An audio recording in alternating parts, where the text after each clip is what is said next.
मैं आपसे पूछना चाहता हूँ सबसे पहले, इससे पहले कि मैं शुरू करूँ, आप मुझे अपने पॉइंट ऑफ व्यू दीजिएगा। एक सवाल है, उससे लिंक दूसरा क्वेश्चन होगा। मौत क्या है? हम जिंदगी और मौत के बारे में बात करने वाले हैं। तो आपके नजदीक आपने अब तक जितनी भी जिंदगी गुजारी है, उस जिंदगी में आपने मौत को क्या समझा है, उसकी क्या तारीफ है? एक जगह से दूसरी जगह ट्रांसफर होना, मुंतकिल, लोकेशन का तब्दील होना। आपका इस जगह से दूसरी जगह जाना है, किसी चीज का एक जगह से दूसरी जगह जाना, इसको क्या कहते हैं? मौत कहते हैं। ओके, कोई और? खत्म हो जाना, किसी इख्तिताम खत्म हो जाना, इख्तिताम होना, खत्म होना। और क्या किसी बोला? जुदाई बोला। इसके अलावा पार्टिसिपेट करिए, कुछ नहीं होता। अगर कोई गलत भी बोलेगा तो कोई बात नहीं, डिस्कशन में सीखने का अपनी बरकत है।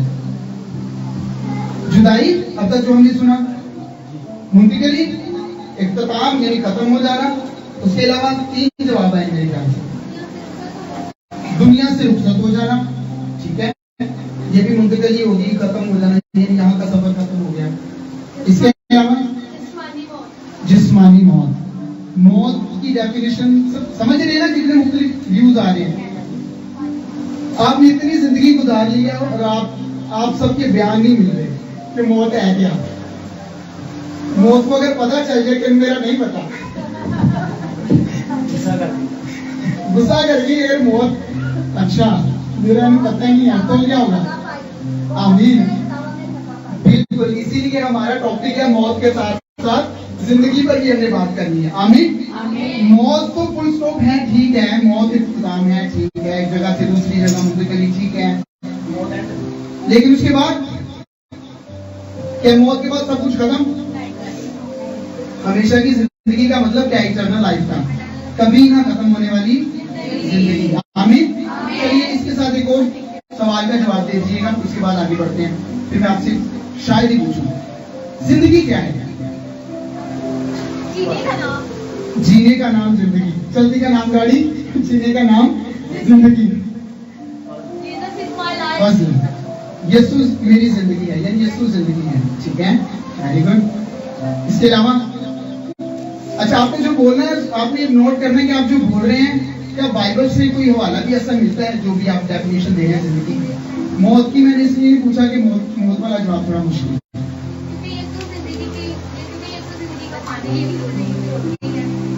यीशु जिंदगी का पानी है और यीशु जिंदगी की, तो जिंदगी कौन हुआ? यीशु जिंदगी है। कोई और? कुछ लोगों के लिए उनसे पूछे ना मौत क्या है, कहते थे जो पेपर आएंगे वो मौत है। माँ अगर तीन काम कहते सब बंदे की शादी हो जाए, अच्छा कार हो, बच्चे हो, ऐसे है ना, खूब पैसा हो, बैंक बैलेंस हो, गाड़ी हो, एसी लगा हो, काम ना करना पड़े, ऐसी जिंदगी है। ऐसे ही कुछ लोगों के नजदीक ये जिंदगी है। कुछ लोग जो मिनिस्ट्री में है वो कहते हैं हमें बड़े बड़े स्टेजेस पे बुलाया जाए, हम गाएं, हम सुनाएं, प्रीच करें और बस इसी काम में हमारी जिंदगी गुजर जाए, यही जिंदगी है। शायर के नजदीक उसकी शायरी जिंदगी है, सिंगर के नजदीक वो कहता है मौसीकी जिंदगी है, रूह की गज़ा है। तो मौत हर शख्स के नजदीक पर डेफिनेशन, जिंदगी हर शख्स के नजदीक पर डेफिनेशन है। तो चलिए बाइबल से पता करते हैं कि बाइबल के नजदीक मौत क्या है और जिंदगी क्या है। हवाला जात पढ़ने के लिए कोई भी भाई किसी को माइक दे दीजिएगा प्लीज। पैदाइश बाब नंबर 2 और उसकी आयत नंबर 17। मौत से मुतालिक हम सीखने लगे हैं और आपने ये हवाला नोट कर लेना है। यहाँ पर बाइबल में सबसे पहली बार मौत का तारुफ पेश किया गया है। मौत का इंट्रोडक्शन आपको मिलता है कि मौत क्या है। पैदाइश 2 बाब उसकी 17 आयत है। हालेलुया। कलाम मुकद्दस में यूं मरकूम है, पैदाइश 2 बाब उसकी 17 आयत, लेकिन नेको बद के पहचान के दरख्त का कभी ना खाना, क्योंकि जिस रोज तूने उसमें से खाया तू मरा। आमीन, कहिए आमीन। आप लोग पढ़े सुने की बरकत हो, क्योंकि जिस रोज तूने उसमें से खाया तू मरा। मौत से मुतलका लफ्ज मरना यहाँ पर सबसे पहले मेंशन हुआ है। और कौन ये बात कर रहा है? किसी को याद है ये बात की? किसने जो हवाला पढ़ा गया? किसने बात की? तो सबसे पहले मौत के बारे में किसने बात की? और अभी किसी ने बोला यीशु क्या है? यीशु क्या है? क्या यीशु खुदा भी है? यीशु खुदा है या नहीं? यीशु खुदा है या नहीं? क्या मैं सही चर्च में हूँ? यीशु खुदा है या नहीं? यीशु खुदा है। आमीन। अगर आप और मैं ये मानते हैं फिर ही मैं आगे आपको कुछ बता पाऊंगा, फिर ही आपको समझ आएगी यीशु खुदा है या नहीं है। आमीन। मेरे क्या नहीं कह रहे, मानते हो ना? बस ये ठीक है, यीशु खुदा है। और मौत के बारे में सबसे पहले बात किसने की? खुदा ने। तो यीशु क्या है? और यीशु जिंदगी भी है। आमीन। अच्छा, तो जिंदगी, क्या मैं ये कह सकता हूँ कि सबसे पहले मौत के बारे में जिंदगी ने बात की? क्या मैं ये कह सकता हूँ? क्योंकि खुदा कौन है? यीशु। और यीशु क्या है? और अगर खुदा ने मौत के बारे में सबसे पहले बात की है तो मैं कह सकता हूँ कि यीशु ने सबसे पहले मौत के बारे में बात किया। और अगर यीशु ने सबसे पहले मौत के बारे में बात की है तो ये कहना दुरुस्त है कि जिंदगी में सबसे पहले वो कौन सी? तो जिंदगी का पहले जिक्र आया है या मौत का? जिंदगी का। मैंने कंफ्यूज करने के लिए आयत नंबर 17 पहले पढ़ाई, ठीक है? तो सबसे पहले खुदा ने किसके बारे में बात की? जरा ताकत के साथ बोलिएगा। खुदा ने सबसे पहले किसके बारे में बात की? जिंदगी के बारे में या मौत के बारे में? जिंदगी के बारे में। अच्छा, जिंदगी के बारे में खुदा ने उसको मना किया या उसको कहा खा हयात के दरख्त का फल?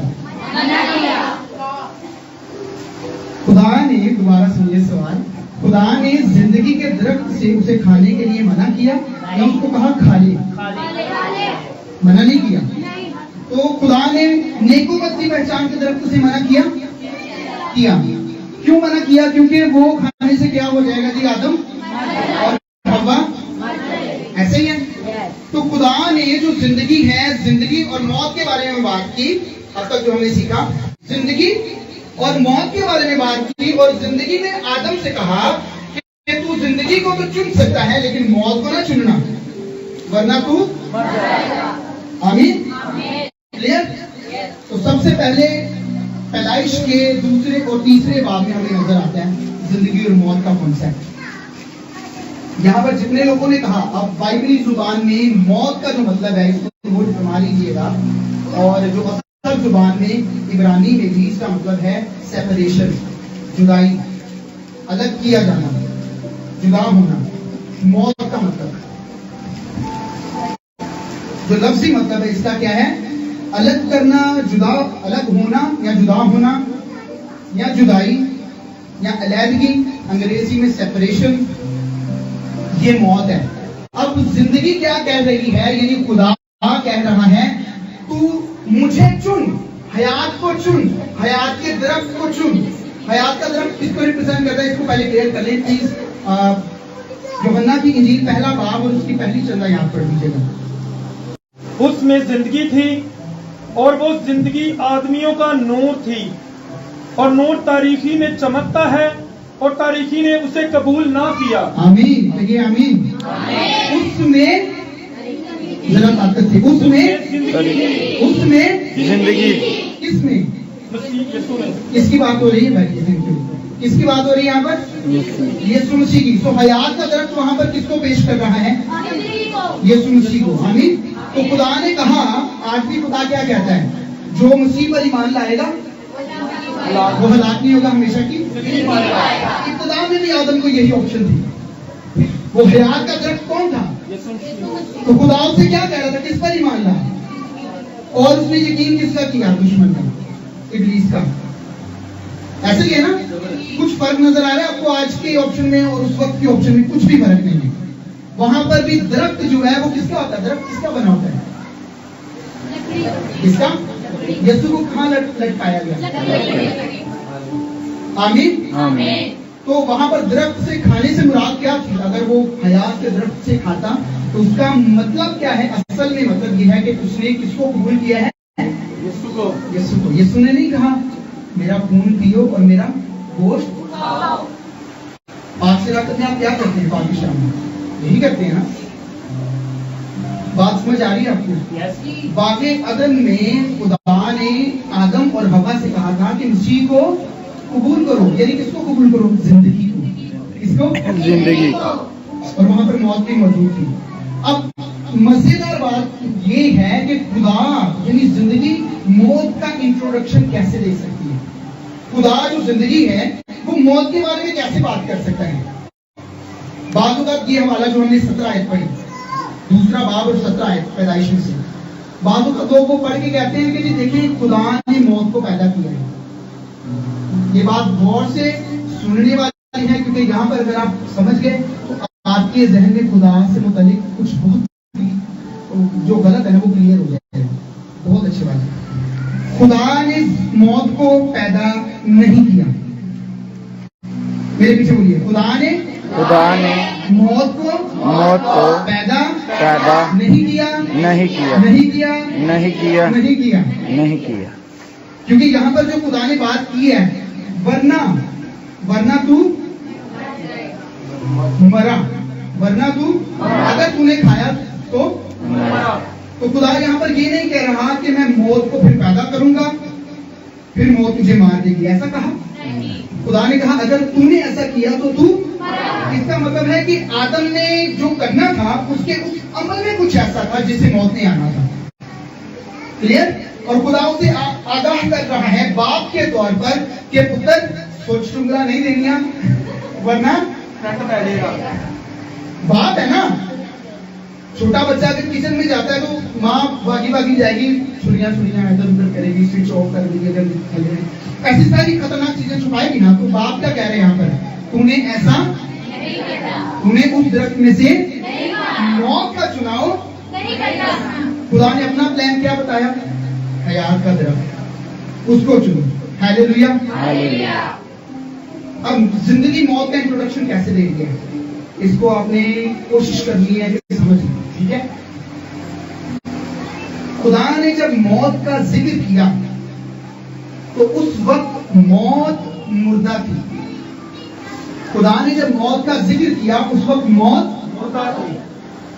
मौत के अंदर वो सलाहियत मौजूद नहीं थी, जब मौत इस हालत में नहीं थी कि वो किसी को मार सके, आदम को या हवा को मार सके।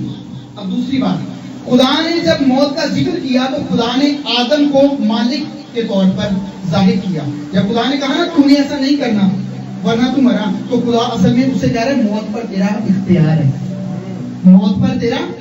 आदम को मौत पर क्या दिया? इख्तियार दिया कि अगर तू ऐसा नहीं करेगा तो मौत नहीं आएगी, मौत मुर्दा रहेगी, मौत जिंदा नहीं होगी और तुझे मार नहीं पाएगी। आमीन।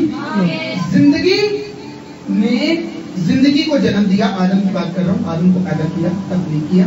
जिंदगी ने जिंदगी को जन्म दिया और जिंदगी से कह रही है कि तूने मौत का चुनाव नहीं करना। और जब जिंदगी मौत के बारे में बात कर रही है तो मौत में जिंदगी मौजूद ही नहीं है, मौत मुर्दा है। मौत के पास वो सलाहियत नहीं है कि वो आदम और हवा को मार सके। लेकिन खुदा ने कहा आदम तुम्हें नहीं ऐसा करना, वरना तू उसको वो इख्तियार दे देगा जो तेरे पास है, और मौत एक्टिवेट हो जाएगी और वो तुझे मार देगी। इस मामले में मोहल्ले जो कोई उठ के आता है, मोहल्ले में से भी उठ के आता है, कहता है बाकी खुदा ने सच में कहा है तू किसी बाग के किसी दरख्त का फल ना खाना। हवा ने क्या कहा? नहीं ऐसा नहीं है।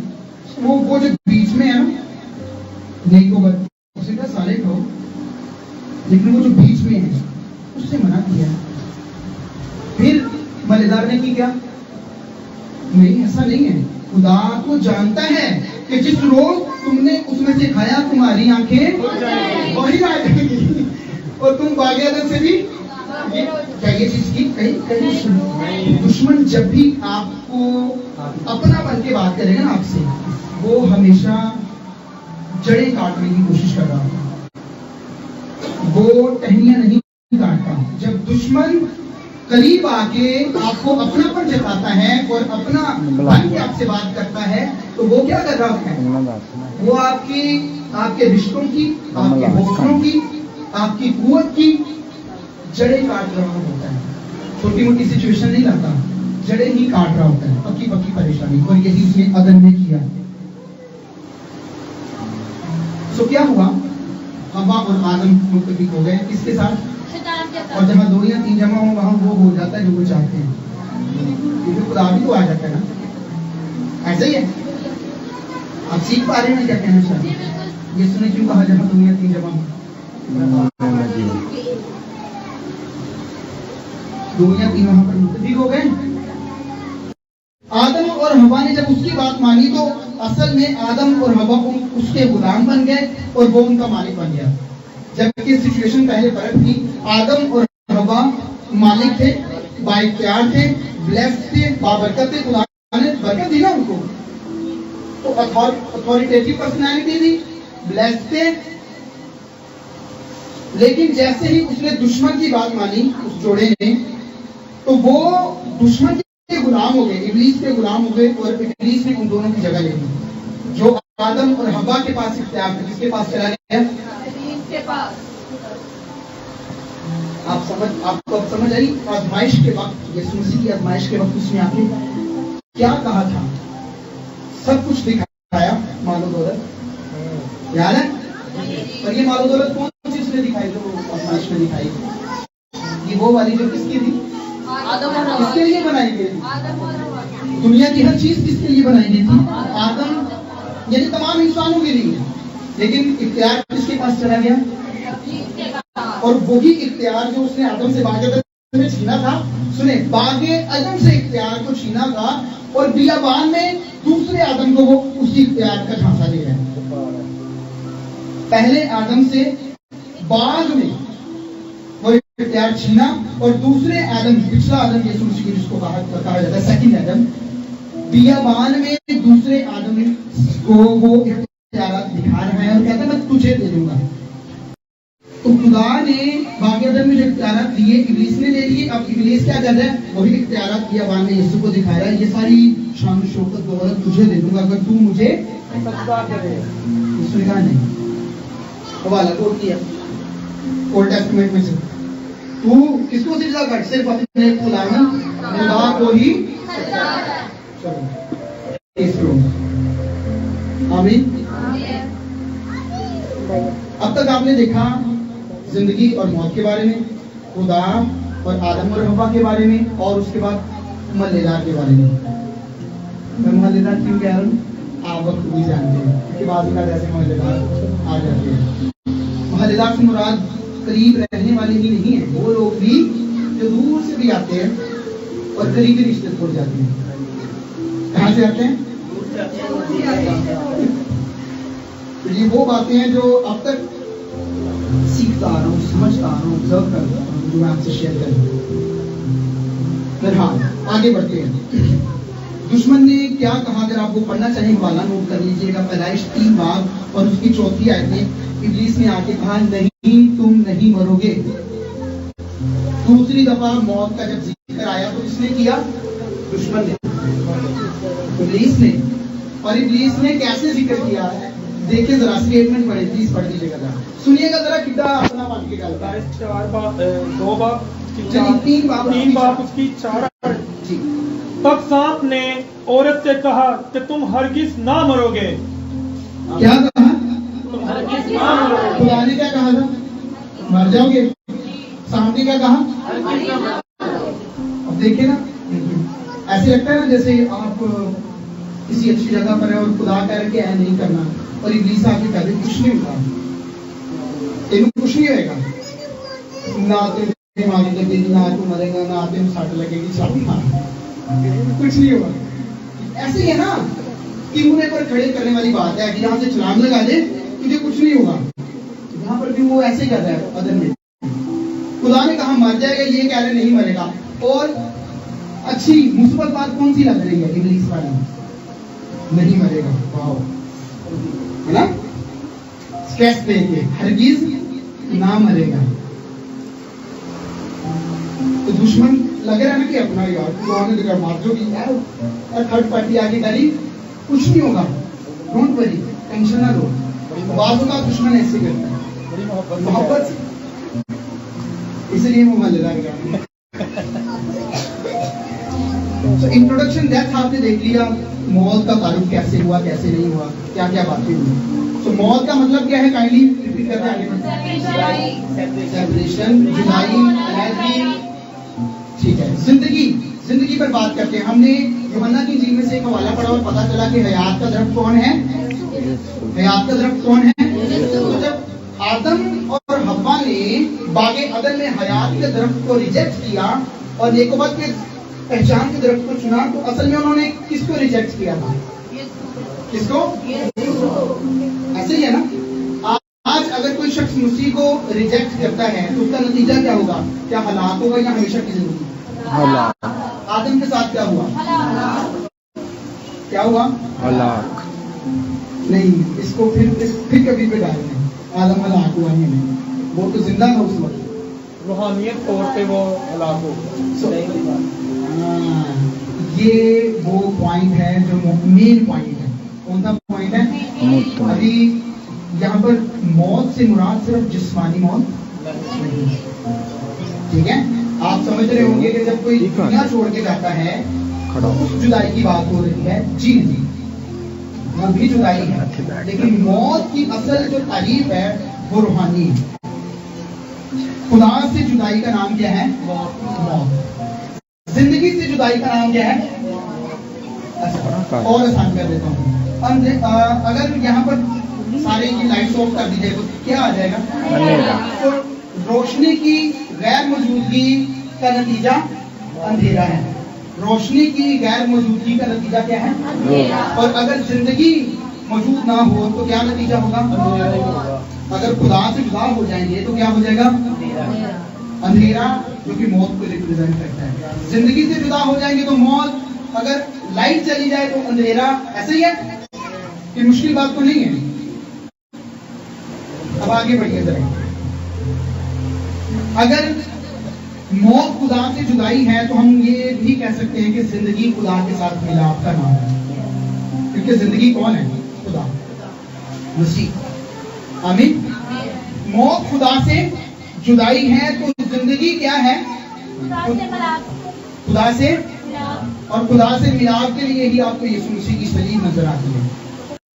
क्योंकि जब एक शख्स के गुनाह के सबब, जब एक शख्स के गुनाह के सबब की बात हो रही है, जी प्लीज, गुनाह के सबब से मौत ने उस एक के शरीर से बादशाही की। मौत ने क्या की, मौत ने क्या की, मौत ने क्या की, यानी जब उसने गुनाह किया तो मौत वहां से क्या करना शुरू हो गई, बादशाही क्या करना शुरू हो गई। और आदम क्या हो गया, मौत का गुलाम, और इब्लीस का और गुनाह का गुलाम हो गया। अब देखिए, आदम के गुनाह की वजह से मौत ने बादशाही शुरू की। अब देखना ये कि बादशाही चलती कहां तक है। हवाला रोमियो 5 बाब और उसकी 14 है, यही सेम चैप्टर है, आयत नंबर 14। ये देखना है आपने कि ये बादशाही कहां तक चली, आदम से शुरू हुई और कहां तक गई। तो भी आदम से लेके मूसा तक मौत ने उन पर भी बादशाही की, जिन्होंने उस आदम की नाफरमानी की तरह जो आने वाले का मिसल था। यानी मौत ने आदम से लेकर मूसा तक और हर उस शख्स तक बादशाही की जिसने मसीह को कबूल ना किया। Thank you very much. कोई 3 लोग आ जाएंगे सामने, यहाँ पे खड़ा होगा, जीरो आसानी के लिए जो अब तक किया उसको कवर अप कर दीजिएगा। बच्चे आ गए, इधर बैठ जाए, उस तरफ में आके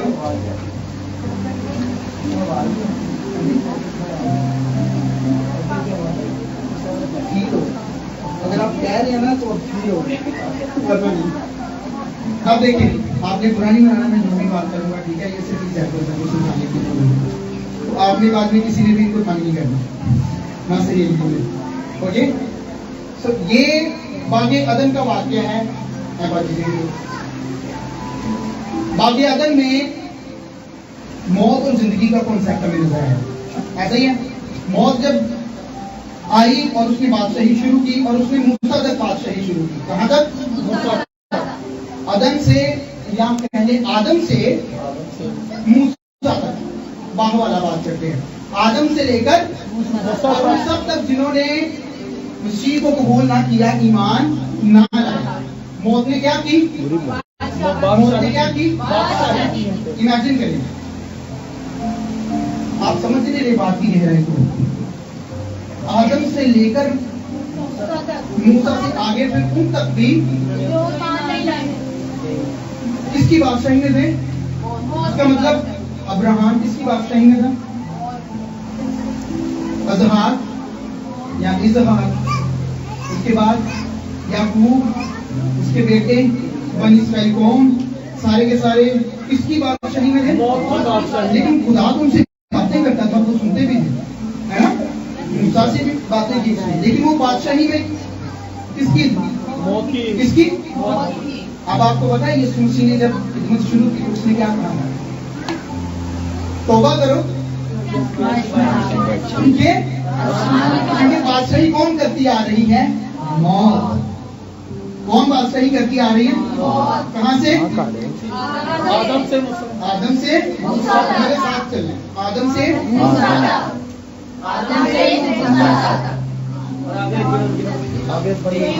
एक्टिव नहीं है आप, जरा तेजी के साथ। आदम से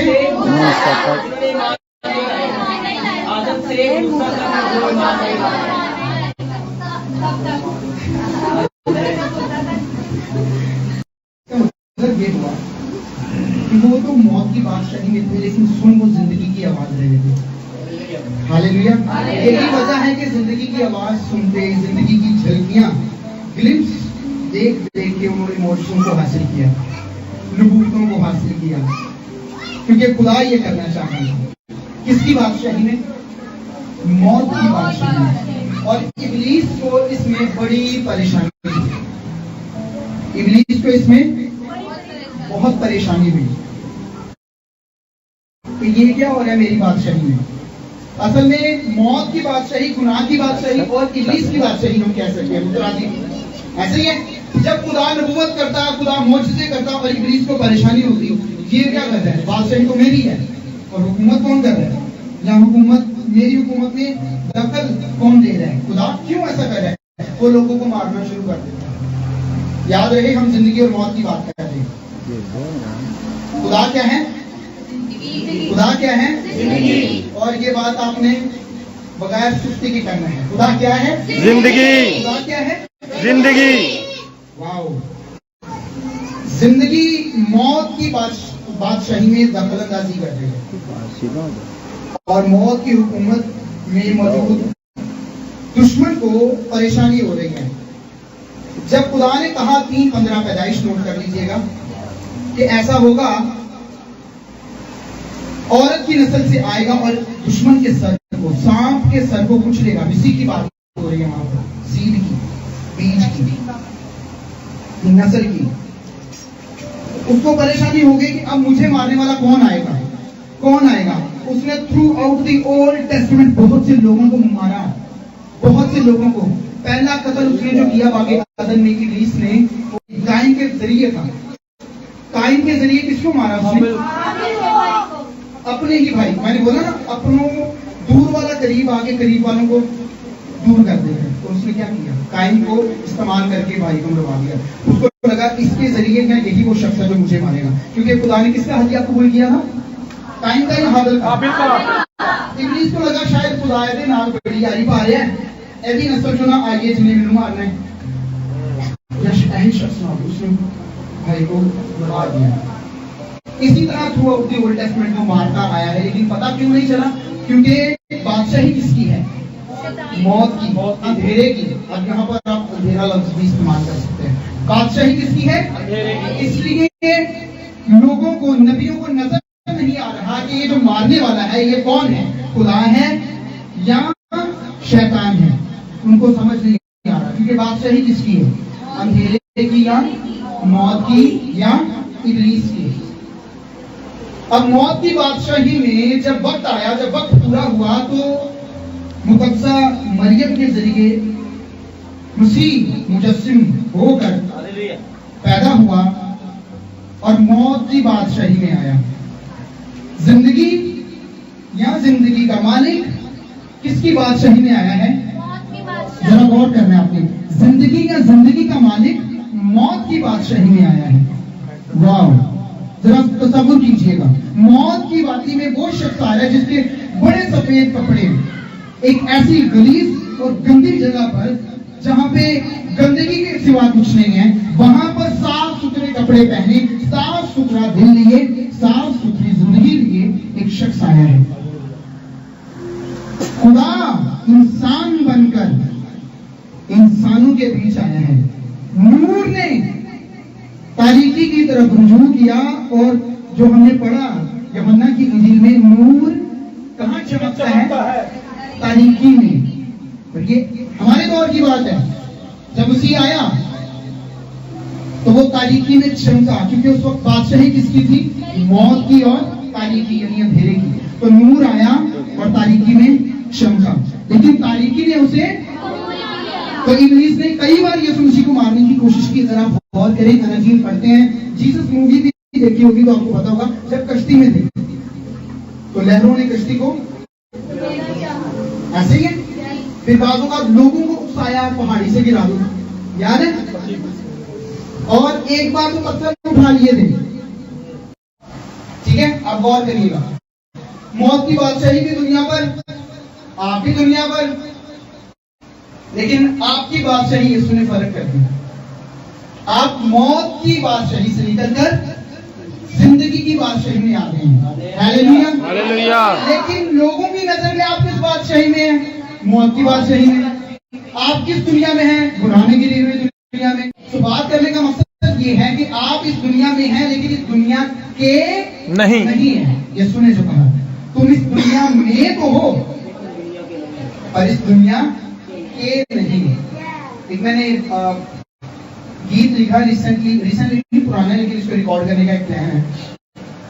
इस पे हम रिसेंटली काम कर रहे थे, रिकॉर्डिंग पे। अच्छा, वो गीत है, तुम्हें आगे बढ़ना है ए मसीही नौजवान, तूफानों से लड़ना है, थम जाएगा हर तूफान। इसमें एक अंतरा है, इसमें एक अंतरा है, और वो है जमाने के नहीं पर जमाने में हो।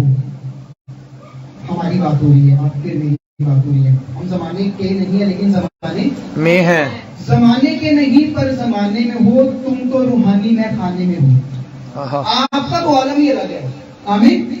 आपकी दुनिया ही फर्क है, आपकी बादशाही ही फर्क है, लेकिन आप रह कहाँ रहे हैं?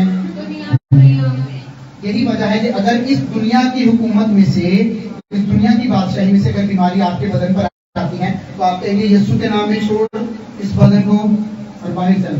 क्यों कह सकते हैं आप ऐसा? क्योंकि आप किसकी बादशाही में हैं? जिंदगी की बादशाही में। और जिंदगी की बादशाही में वो चीजें आप पर इख्तियार नहीं रख सकती जिनको मौत ने जन्म दिया है। मौत के बाद बीमारियां वगैरह आई ना, सेपरेशन के बाद, पाकियदर के बाद, तो आप हुक्म क्यों दे सकते हैं यीशु के नाम में छोड़ मेरे बदन को? क्योंकि आपकी बादशाही फर्क है और उस बीमारी की बादशाही, और आपके लिए यीशु ने कीमत चुकाई है, मार खाई है, उसके मार खाने से तुमने आमीन। हवाला पढ़ दीजिएगा प्लीज। इसके बाद आप पहला कुलुसियों 1:13-14 आया। पहला यूहन्ना 3 उसकी 14 आयत में लिखा है, हम जानते हैं कि मौत से निकलकर जिंदगी में दाखिल हो गए। हम जानते हैं कि हम भाई से मोहब्बत रखते हैं। हम जानते हैं कि हम मौत से